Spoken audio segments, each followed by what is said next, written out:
BL Verma जी,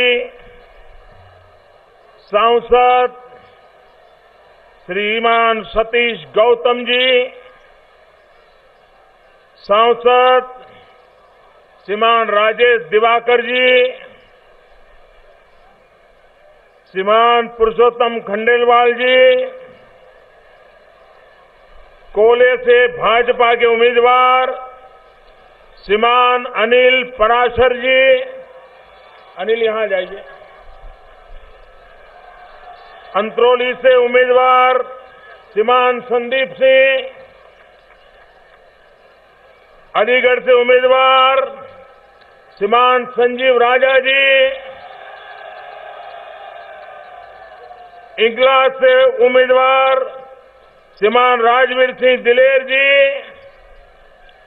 छर्रा से उम्मीदवार श्रीमान रविंद्र पाल सिंह, बरौली से उम्मीदवार श्रीमान दिलावर सिंह, खैर से उम्मीदवार श्री अनूप वाल्मीकि जी, अलीगढ़ शहर से श्री विवेक श्री सारस्वत जी, मेयर शकुंतला भारती जी, श्रीमान भानु प्रताप सिंह, देवराज सिंह, रजनीकांत जी और विशाल संख्या में पधारे हुए अलीगढ़ के मेरे प्यारे भाइयों बहनों, दोनों हाथ ऊपर करके पूरी ताकत से बोलिए भारत माता की, भारत माता की, भारत माता की।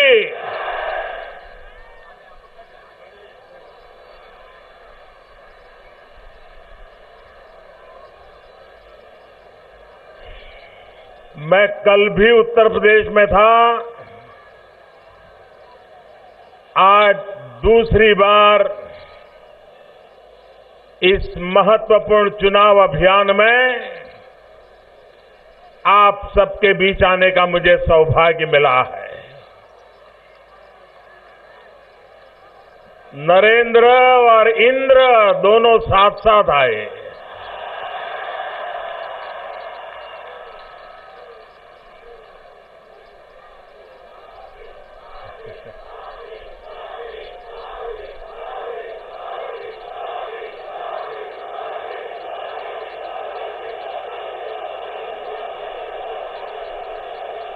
मैं आज अलीगढ़ के लोगों को एक शिकायत करना चाहता हूं। करूं? अलीगढ़ के लोग बुरा तो नहीं मानेंगे ना? ये चुनाव का मौसम है, कहीं आप लोग रूठ जाए तो हमारा क्या होगा? शिकायत करूं? बुरा नहीं मानोगे ना? बिल्कुल नहीं मानोगे। देखिए, 2014 में जब चुनाव हुआ लोकसभा का, मैं स्वयं प्रधानमंत्री के नाते भारतीय जनता पार्टी का उम्मीदवार था और तब मैं अलीगढ़ आया था, इसी मैदान में आया था। मैं खुद चुनाव लड़ रहा था, लेकिन मैदान आधा भी नहीं भरा था।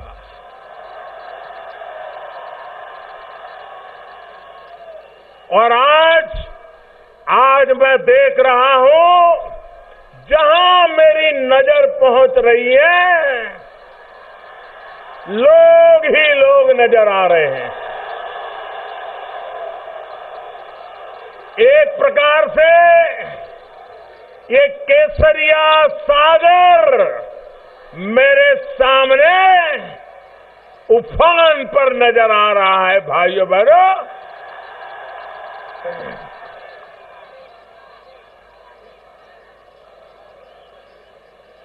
जब आंधी तेज होती है ना,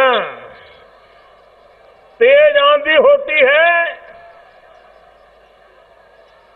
तो छोटी उम्र का इंसान भी उस आंधी में टिक नहीं पाता, इसलिए कोई सहारा ढूंढता है। अगल बगल में पेड़ हो तो पकड़ लेता है, कोई खंभा भी नजर आ जाए तो पकड़ लेता है। भाइयों बहनों, इस बार भाजपा की आंधी तेज है कि यहां के मुख्यमंत्री किसी को भी पकड़ लेते हैं। कहीं इस आंधी में खुद ही कहीं उड़ न जाए, बह न जाए, इस चिंता में और लोगों को पकड़ने में लगे हुए हैं। लेकिन ये आंधी उनको न टिकने देगी न बचने देगी। भाइयों बहनों, उत्तर प्रदेश की जनता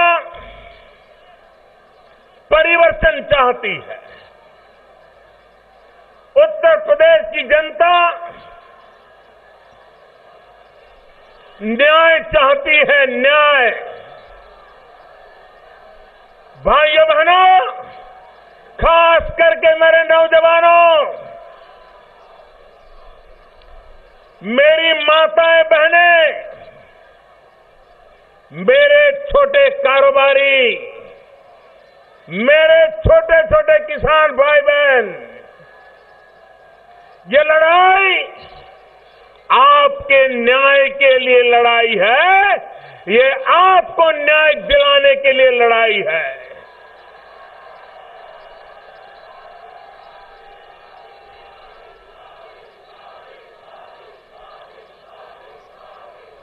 कोई मुझे बताए, दिल्ली में केंद्र में हमारी सरकार बनी, हमने भ्रष्टाचार के खिलाफ एक बहुत बड़ी लड़ाई छेड़ दी।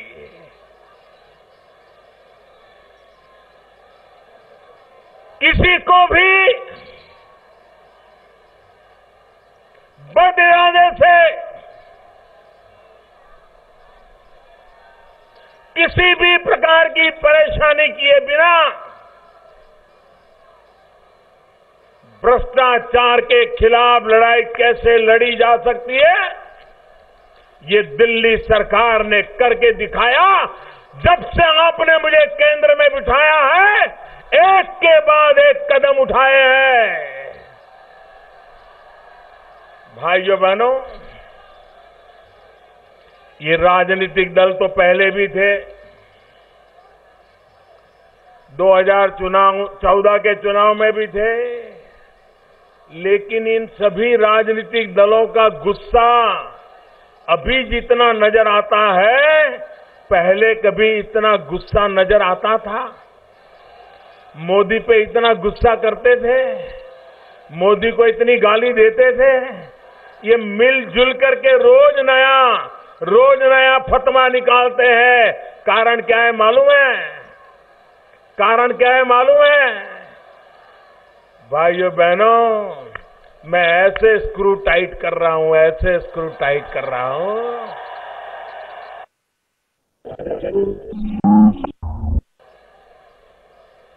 बेईमानों के प्रति उदासीनता रखने वाले,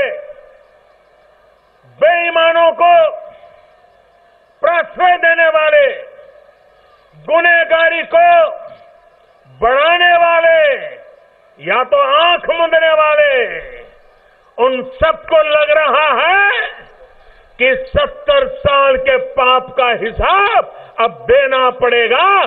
कोई आया है जो पापियों का हिसाब मांग रहा है।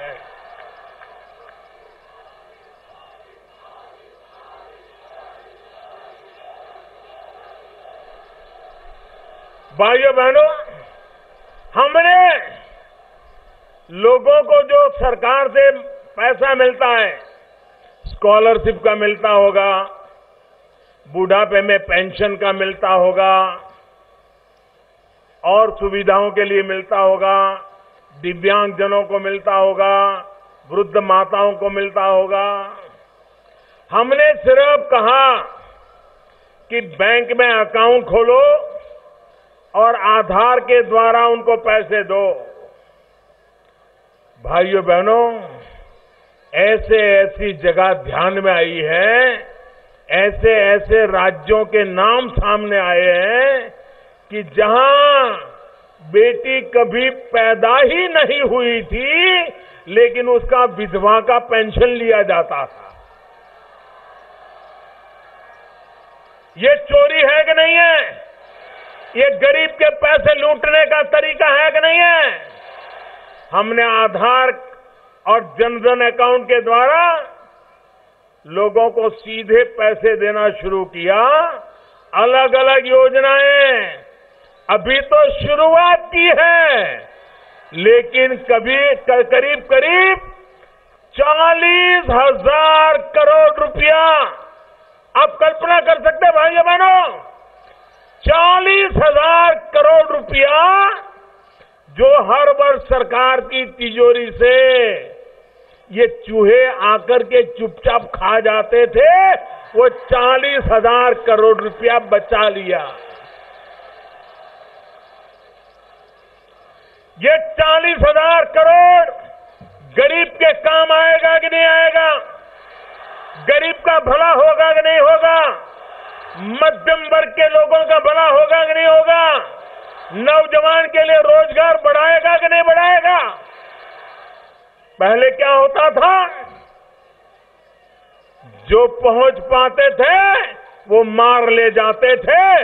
इन सारी चीजों को मैंने रोक लगा दी, तो मुझ पे गुस्सा होगा कि नहीं होगा? मुझ पे नाराजगी होगी कि नहीं होगी?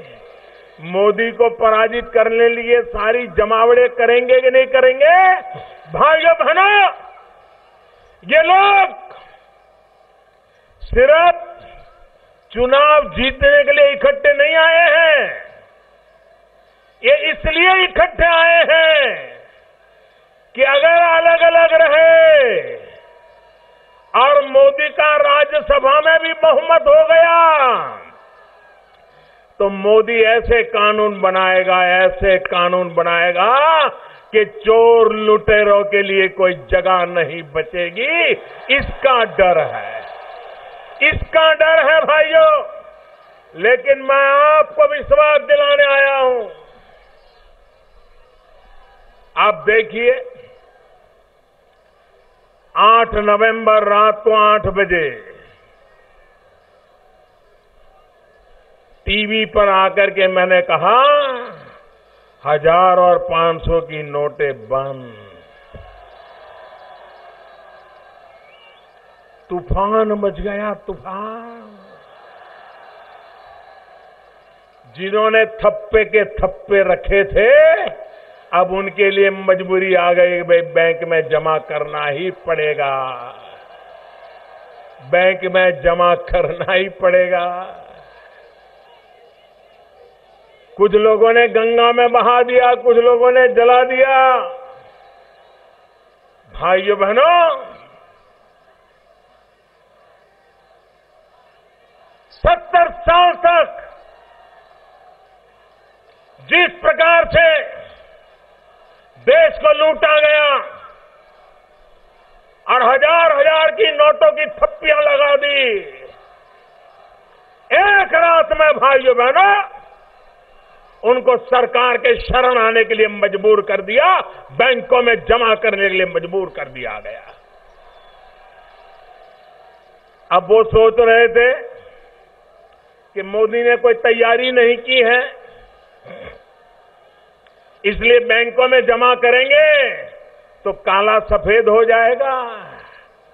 लेकिन उनको मालूम नहीं था कि मोदी ने बैंकों में पहले व्यवस्था करके रखी है कि जो जमा करेगा उसकी पूंछ कहां निकलती है, सारा कारोबार पकड़ा जाएगा, सारा कारोबार। और ये पैसे गरीब के काम आए, ईमानदार के काम आए, देश के नौजवानों का भविष्य बनाने के लिए काम आए। इस काम के लिए हम लड़ाई लड़ रहे हैं भाइयों बहनों। और इसके लिए मैं 125 करोड़ देशवासियों का आभारी हूं कि आपने मुझे जो समर्थन दिया, आपने जो मुझे सहयोग दिया, ये देश दुनिया के सामने सर ऊंचा करके खड़ा हो गया है कि अपने सपने पूरे करने के लिए 125 करोड़ देशवासी कैसी ताकत दिखाते हैं, ये पूरी दुनिया ने देख लिया है भाइयों। इस ताकत के भरोसे भारत का भाग्य बदलना है। आप मुझे बताइए, ये अलीगढ़, पहले अलीगढ़ के ताले सारे हिंदुस्तान में बिकते थे कि नहीं बिकते थे? अलीगढ़ का ताला एक नाम हो गया था कि नहीं हो गया था? लेकिन पिछले सालों उत्तर प्रदेश में ऐसी सरकारें चली कि अलीगढ़ का ताला अलीगढ़ के ही काम आया। यहां के छोटे छोटे कारखाने सैकड़ों की तादाद में उसको अलीगढ़ का ही ताला लग गया। सैकड़ों कारखाने बंद हो गए। और बंद क्यों हुए? ये लखनऊ में बैठी हुई सरकार बिजली नहीं दे पा रही थी, बिजली नहीं दे पा रही।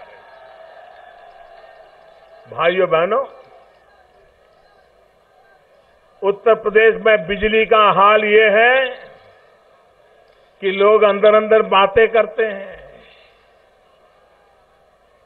बस में जाते हो, ट्रेन में बैठे हो, दुकान के पास खड़े हो, तो लोग पूछते हैं कि तेरे यहां आई थी क्या? तो दूसरा कहता है नहीं, मेरे यहां तो नहीं आई, पिछले मंगल को आई थी। तो बोले हमारे यहां तो 3 दिन से आई ही नहीं है। बिजली आती ही नहीं है। और कभी बिजली आ जाए तो लोग आनंद मनाते हैं, यार आज बिजली आ गई। भाइयों बहनों, वक्त बदल चुका है और विकास की मेरी सीधी सीधी परिभाषा है। हम जब विकास की बात करते हैं तो 3 मजबूत पिलर के ऊपर विकास की इमारत बनाना चाहते हैं। जब मैं विकास की बात करता हूं, वी का मेरा मतलब है विद्युत, बिजली। का मेरा मतलब है कानून व्यवस्था और स का मेरा मतलब है सड़क।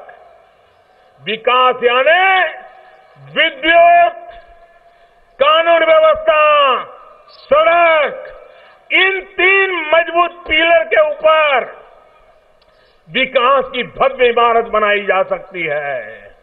अगर बिजली ही नहीं है तो अलीगढ़ के कारखाने बंद होना बड़ा स्वाभाविक है। अलीगढ़ के नौजवानों को रोजगार के लिए अलीगढ़ छोड़ करके शहरों की झुग्गी झोपड़ी में जीने के लिए मजबूर होना बहुत स्वाभाविक है। और इसलिए भाइयों बहनों, केंद्र में भारतीय जनता पार्टी की सरकार ने, आपने मुझे प्रधानमंत्री बनाया है, उत्तर प्रदेश की जनता ने मुझे प्रधानमंत्री बनाया है। हमने देश के अंदर नौजवान अपने पैरों पर खड़ा हो, इसलिए मुद्रा योजना ले आए।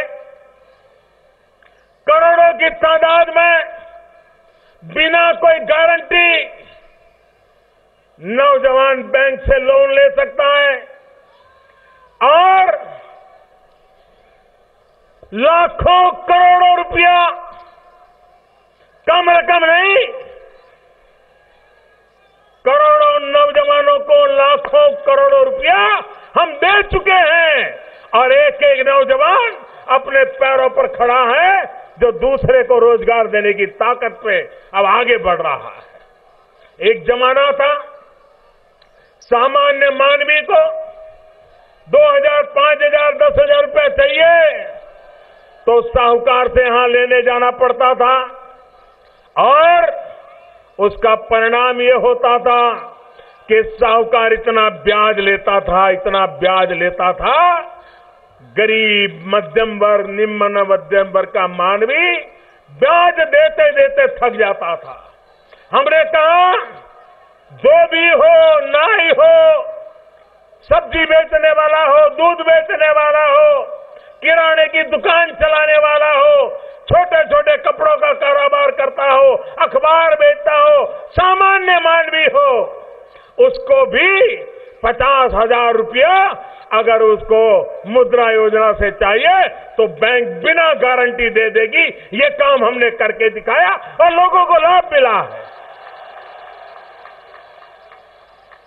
लेकिन भाइयों बहनों, उत्तर प्रदेश में सरकार को विकास में कोई लेना देना नहीं। मैं आज उत्तर प्रदेश के नौजवानों को विश्वास दिलाना चाहता हूं। हमने केंद्र में एक निर्णय किया है जिसका अभी केशव प्रसाद जी उल्लेख कर रहे थे। भ्रष्टाचार, नौकरी पाने के लिए नौजवानों से रुपये ऐंठ लिए जाते थे। इंटरव्यू कॉल आता था, उसको भी पता था कि रिटर्न एग्जाम तो पास कर लिया, लेकिन इंटरव्यू तो पास करना होगा, तो किसी की सिफारिश लगेगी, किसी की पहचान लगेगी। वो नेताओं के घर चक्कर काटता था, उनके करते कुर्ते पकड़ता था कि भाई साहब नौकरी दिलवा दीजिए, इंटरव्यू आया है। वो एमएलए के पास ले जाता था, मंत्री के पास ले जाता था, बोली बोली जाती थी और गरीब आदमी अपनी जमीन गिरवी रख करके, अपना मकान गिरवी रख करके, मां अपना मंगलसूत्र गिरवी रख करके बेटे को नौकरी मिले इसलिए रिश्वत देती थी। भाइयों, ये बंद होना चाहिए कि नहीं होना चाहिए? ये नौजवानों से लूटा जा रहा बंद होना चाहिए कि नहीं होना चाहिए? आप मुझे बताइए, दुनिया में ऐसा कोई विज्ञान है क्या कि इंटरव्यू में आप रूम में जाएं, 30 सेकंड खड़े रहें, आधी मिनट, और इंटरव्यू लेने वाले आपको देखें, आपका नाम पूछे और दूसरे दरवाजे से आप निकल जाए? क्या इतने में इंटरव्यू हो जाता है क्या? क्या इतने में आपको जान लेता है क्या? ये सारा कारोबार भ्रष्टाचार के दरवाजे थे, भ्रष्टाचार करने के अड़ंगे थे और चोर लुटेरे लोग लूटते थे। भाइयों बहनों, हमने दिल्ली में केंद्र में सरकार बनाते ही वर्ग 3 और 4, जो कि सरकार में सबसे ज्यादा लोग वही होते हैं, इंटरव्यू लेना ही बंद कर दिया। No interview. आपको जितना मार्क्स मिला है कंप्यूटर में डाल दो, कंप्यूटर तय करेगा कि जो पहले 2000 लेने हैं तो वो कौन है, ऑर्डर भेज दो, नौकरी पे लगा दो। भ्रष्टाचार गया कि नहीं गया? भाई भतीजावाद गया कि नहीं गया? जातिवाद गया कि नहीं गया? मेरा तेरा गया कि नहीं गया? रुपये बचे कि नहीं बचे? भाइयों बहनों, एक निर्णय करोड़ों करोड़ों की जिंदगी बना देता है। ये काम दिल्ली में केंद्र में भारतीय जनता पार्टी की सरकार कर सकती है, उत्तर प्रदेश क्यों न करे? मैंने उत्तर प्रदेश सरकार को बार बार कहा कि भ्रष्टाचार के दरवाजे बंद करो, लेकिन इसके लिए तो समाज के प्रति समर्पण का भाव जरूरी होता है, तब जाकर के होता है। आप मुझे बताइए, नौकरी पाने के लिए किसी विशेष जाति में जन्म लेना जरूरी है क्या? किसी विशेष जाति में जन्मे नहीं तो नौकरी नहीं मिलेगा, ये क्या हिंदुस्तान का संविधान कहता है क्या? आप मुझे बताइए, आप लोगों को नौकरी में अन्याय हुआ है कि नहीं हुआ है? जाति के आधार पर अन्याय हुआ है कि नहीं हुआ है? भाइयों बहनों, ये जो नौकरियों की भर्तियों में भ्रष्टाचार हुआ है, लखनऊ में हमारी सरकार बैठने के तुरंत बाद एक एक नौजवान को न्याय दिलाने के लिए हम कानूनी प्रक्रिया करेंगे और नौजवानों को न्याय दिला करके रहेंगे।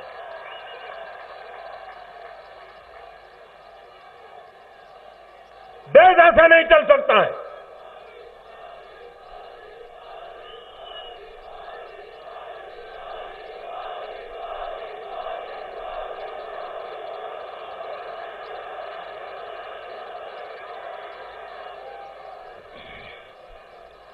भाइयों बहनों,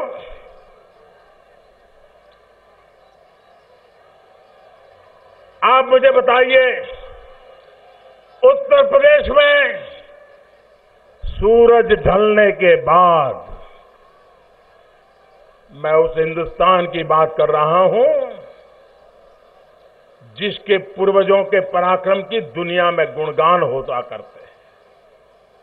आप मेरे दिल को आवाज दीजिए दोस्तों, माताएं बहनें मुझे विशेष रूप से आवाज दे, आशीर्वाद दे। मैं आपसे पूछता हूं, क्या उत्तर प्रदेश में सूरज ढलने के बाद, क्या उत्तर प्रदेश में सूरज ढलने के बाद कोई बहन बेटी अकेली घर के बाहर जा सकती है क्या? जा सकती है क्या? जा सकती है क्या? क्या माताओं बहनों को सुरक्षा मिलनी चाहिए कि नहीं मिलनी चाहिए? माताओं बहनों की रक्षा होनी चाहिए कि नहीं होनी चाहिए? ये गुंडागिर्दी खत्म होनी चाहिए कि नहीं होनी चाहिए? ये गुंडागिर्दी करने वालों को, राजस्व देने वालों को सजा मिलनी चाहिए कि नहीं मिलनी चाहिए? और इसलिए मेरे अलीगढ़ के भाइयों बहनों, मैं पूरे उत्तर प्रदेश को आज कहना चाहता हूं, उत्तर प्रदेश को गुंडागिर्दी से बचाइए। एक बार एक गुंडागिर्दी को आश्रय देने वाले राजनेताओं को निकालोगे तो अपने आप बहन बेटियों की सुरक्षा की गारंटी बन जाएगी। भाइयों बहनों,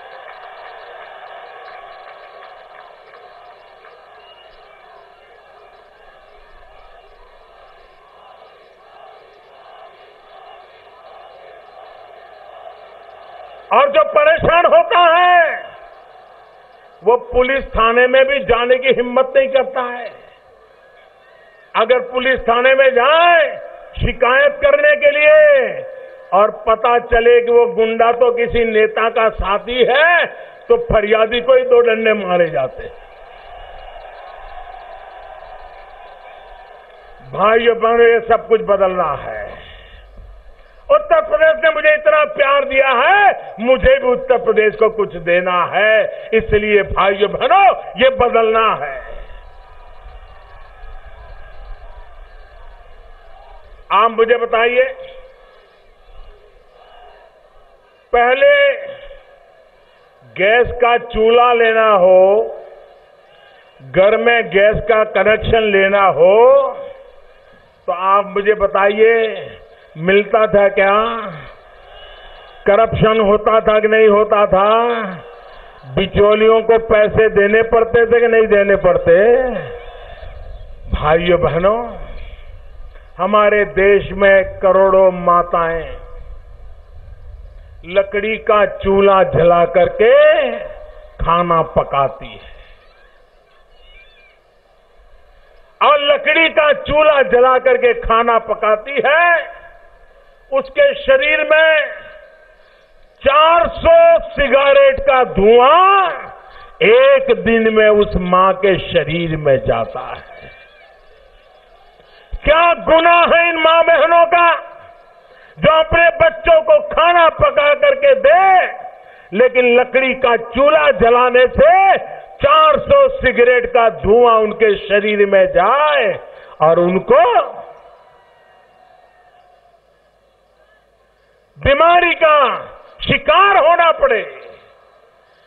भाइयों बहनों, एक जमाना था लोकसभा राज्यसभा के सदस्यों को गैस की 25 कूपन मिलती थी, और वो कूपन से गैस कनेक्शन लेने के लिए एमपी के यहां लोग कतार लगा देते थे, मंत्री के यहां कतार लगा देते थे। केंद्र में जब से हमें आपने बिठाया है, हमने कहा कोई कतार वतार नहीं लगेगी, ये गैस का कनेक्शन घर जा करके मिलेगा। भाइयों बहनों, गरीबों को अब तक, अभी तो योजना 6 महीने पहले शुरू की है, अब तक 1,80,00,000 गरीब परिवारों में गैस का चूल्हा, गैस का कनेक्शन दे दिया। अगर बदलाव लाना है तो लाया जा सकता है। ये उत्तर प्रदेश में जब मैं हिसाब किताब करता था तो मैंने भारत सरकार में पूछा कि हिंदुस्तान में कितने गांव हैं जहां आजादी के 70 साल के बाद भी बिजली का खंभा भी नहीं पहुंचा है, बिजली का तार भी नहीं लगा है, बिजली का एक लट्टू भी नहीं है। कितने गांव है?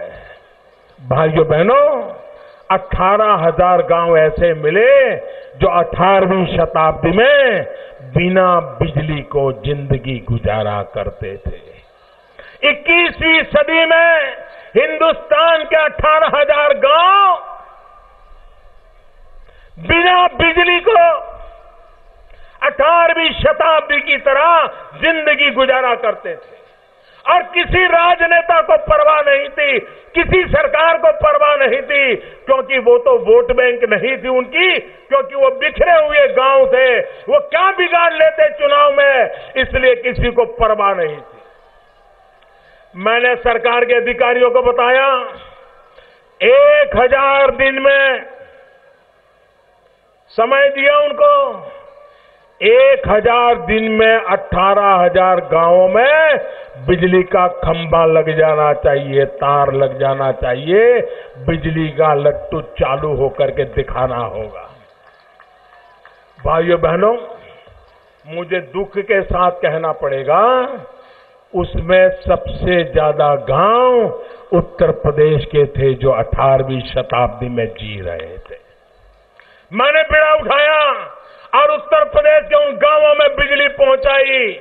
अब सिर्फ, और अभी तो 1000 दिन पूरे नहीं हुए, बड़ी मुश्किल से 50-60 गांव बाकी है, ऐसा मुझे बता रहे हैं। भाइयों बहनों, आने वाले दिनों में वो काम भी पूरा हो जाएगा। ऐसे दिल्ली में बैठी हुई सरकार काम करती है।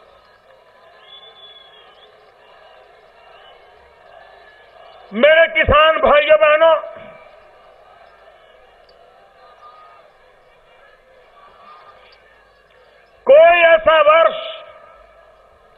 कोई ऐसा वर्ष गया है जब गन्ना किसानों को समय पर भुगतान हुआ हो, किसानों को पैसे मिले हो, ऐसा कभी हुआ है? 2014 में जब मैं चुनाव लड़ रहा था लोकसभा का, इस सारे इलाके में सब मेरे कान में कहते थे, साहब गन्ना किसानों का रुपया बकाया है, कुछ कीजिए। तब मैंने चुनाव में कहा था कि एक बार दिल्ली में हमारी सरकार बनने दो, ये पुराना बकाया जो है उस पर मैं प्राथमिकता के आधार पर जांच पड़ताल करूंगा और क्या हो सकता है मैं करूंगा। भाइयों बहनों, जिस दिन दिल्ली में हमने शपथ लिया, 22,000 करोड़ रुपया, गन्ना किसानों के 22,000 करोड़ रुपया बकाया था। भाइयों बहनों, हमने अलग अलग योजनाएं बनाई और हमने तय किया हम मिल वालों को पैसे नहीं देंगे, हम सीधा किसान के खाते में पैसा जमा करेंगे। 32 लाख किसानों के खाते में सीधा पैसा जमा कराया और करीब करीब 95% से ज्यादा भुगतान कर दिया। मैं जरा पूछना चाहता हूं अखिलेश जी की सरकार को, क्या कारण है अभी भी आपके निकट जो चीनी मिले हैं, अभी भी कुछ किसानों को भुगतान क्यों नहीं करती है? उन चीनी मिल वालों से आपका क्या नाता है? आपकी सरकार अपने कानून नियमों का उपयोग करके गन्ना किसानों को पैसे क्यों नहीं दिलवाती है?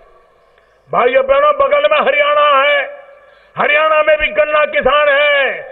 उत्तर प्रदेश से हरियाणा में भाजपा सरकार है, गन्ना किसानों को ज्यादा पैसे देती है और गन्ना किसानों से समय पर भुगतान का काम कर सकती है।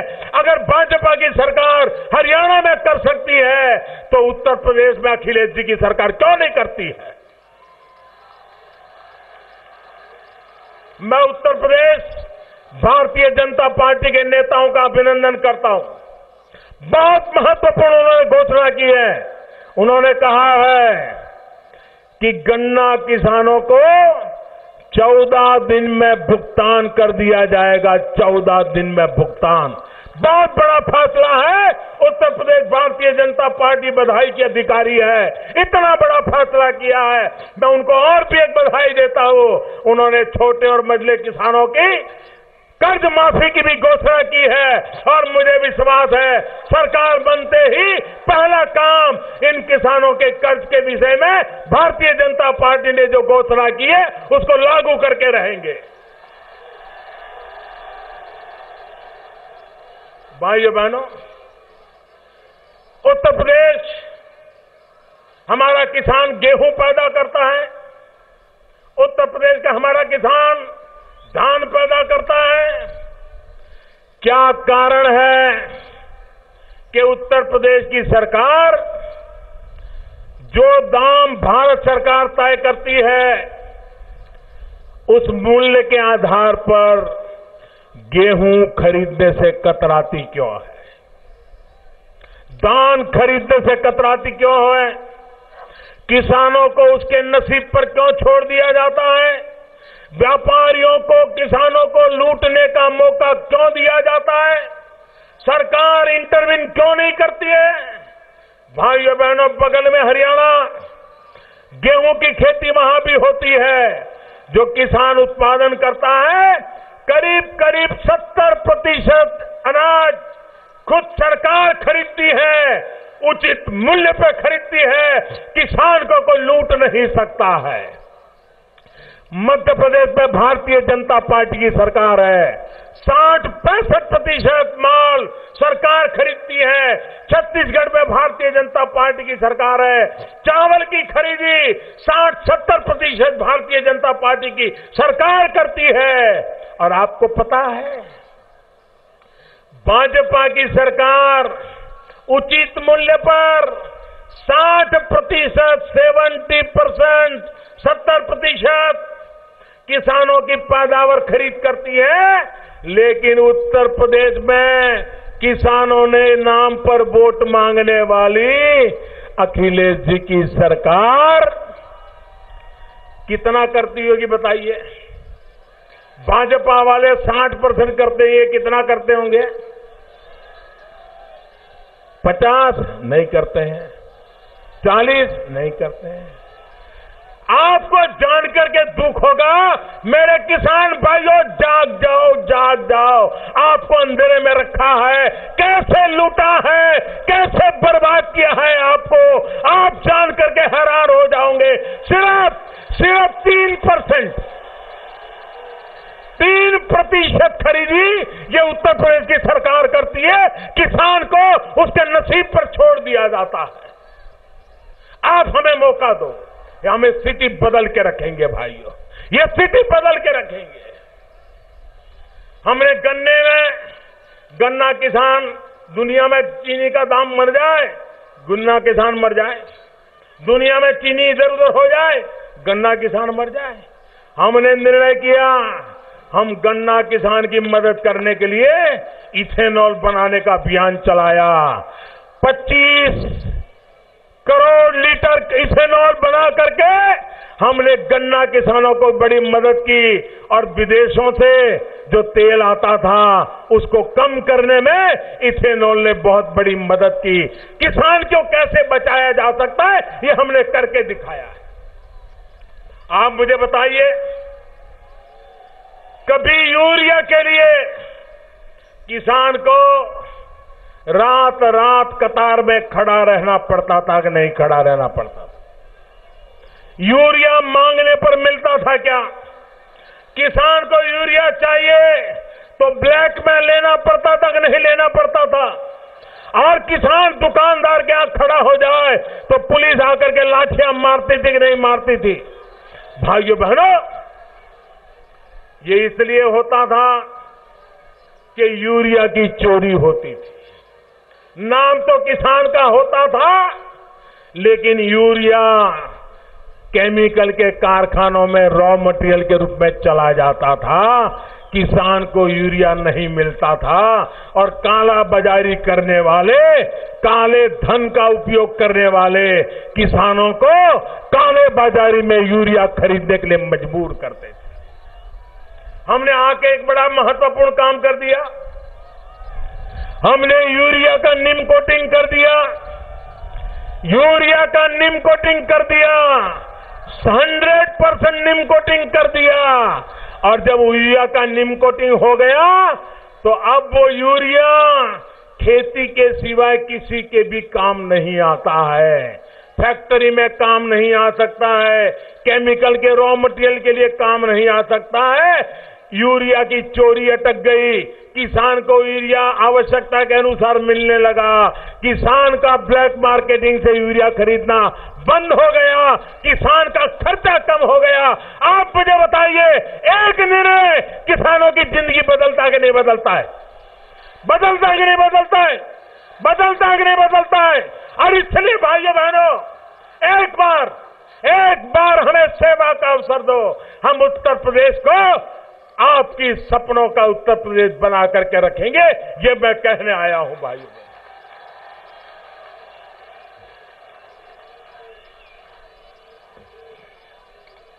भाइयों बहनों, मैं मेरे दलित भाइयों से विशेष रूप से ये कहना चाहता हूं, हमारे देश में दलितों के नाम पर वोट की राजनीति करने वालों ने बाबा साहब आंबेडकर का कैसा अपमान किया है वो हम भली भांति जानते थे। जब तक कांग्रेस की सरकार थी, बाबा साहब आंबेडकर को भारत रत्न नहीं दिया गया।